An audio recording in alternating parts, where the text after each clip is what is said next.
Que Dieu bénisse de façon riche et abondante à vous tous de la TFTIN. Je vais vous dire le suivant. David a dit ainsi, « J'étais jeune, je suis déjà vieux, mais je n'ai jamais vu le juste être désemparé, ni sa descendance mendier le pain. Moi, je suis vieux, mais un jour j'étais jeune, et comme j'aurais aimé, j'aurais eu le privilège que toi, mon ami jeune, adolescent, la TFTIN, tu as.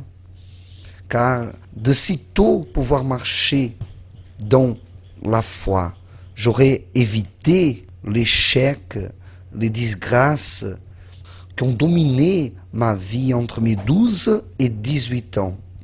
Ah, si j'avais eu cette opportunité que tu as de vivre la vie de la foi, de me garder, d'être libre des vices, de la vie des vices, de la vie de la prostitution, de la vie illusoire, trompeuse que ce monde présente.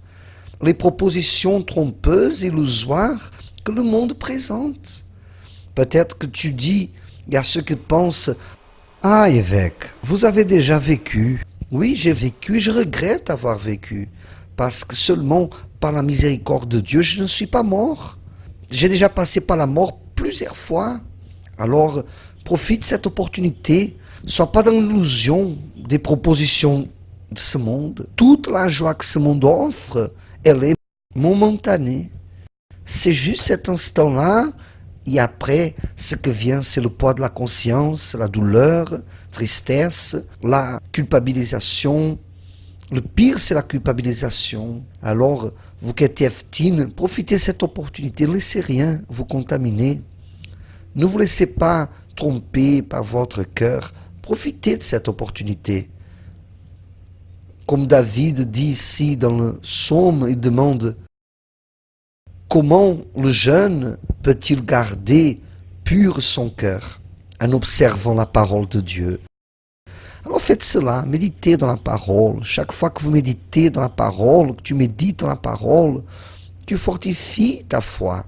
Tu t'armes spirituellement de cette arme qui est la parole de Dieu pour combattre les mauvaises pensées, pour combattre les mauvais sentiments, pour que tu comprennes que tes parents ne sont pas tes ennemis, même qu'il y ait de la part de quelques-uns mauvais traitements, mais ils agissent comme ça, les pauvres, parce qu'ils ne connaissent pas la parole de Dieu. C'est pour ça qu'ils agissent de la sorte. Mais il n'est pas ton ennemi. Ton père, ta mère, tes parents ne veulent pas ton mal. Ils veulent ton bien. Donc, regarde vers cela. Honore ton père et ta mère. Tu sais, ces jours, c'est sorti une recherche que la quantité d'adolescents qui meurent prématurément dans le Brésil et dans le monde, c'est effrayant.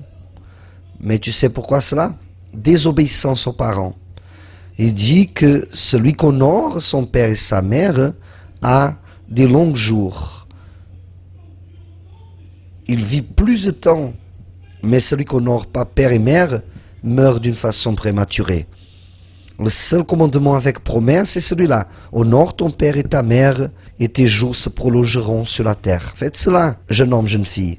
Ok? Je vous bénis à vous tous. Je vous bénis à tout TFTIN, ici de São Paulo, de tout le Brésil, au nom du Seigneur Jésus.